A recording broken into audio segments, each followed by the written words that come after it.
On March 15th, the U.S. launched extensive military strikes against Yemen's Houthi rebels. Here are your questions about the attack answered.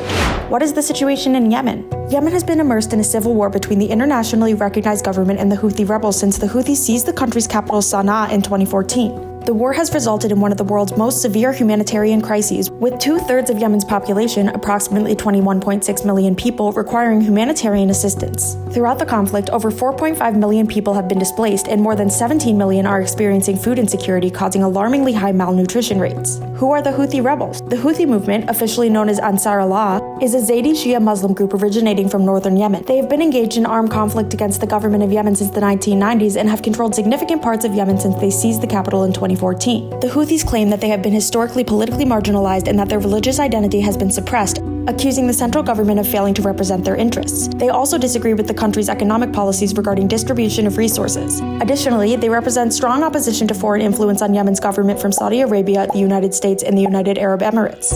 Why did Trump order the strikes? President Trump ordered the latest strikes against the Houthis in response to escalating threats from the rebels to resume attacks on international shipping in the Red Sea.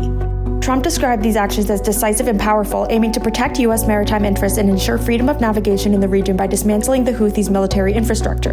What were the consequences of the strikes? The strikes targeted Houthi military assets, including bases, missile defense systems, radars, drone systems, and leaders. They resulted in significant explosions in areas such as Sana'a and Sada. According to reports from Houthi-controlled health authorities, the March 15th strikes in Yemen resulted in at least 31 civilian casualties and left over 100 civilians injured. How much did the strikes cost the U.S.? The U.S. government has not yet publicly disclosed specific figures detailing financial costs of the recent strikes on Yemen. However, military operations of this scale typically involve substantial expenditures, including the deployment of naval and air assets, munitions, and logistical support. Has the U.S. historically been involved in this conflict? Yes. Throughout the lengthy conflict, the U.S. has been involved in counterterrorism operations in Yemen and has provided support to the Saudi-led coalition backing the Yemeni government. This support includes logistical assistance, intelligence sharing, and arms sales. What do you think of Trump's decision to launch strikes against the Houthi rebel? Let us know in the comments.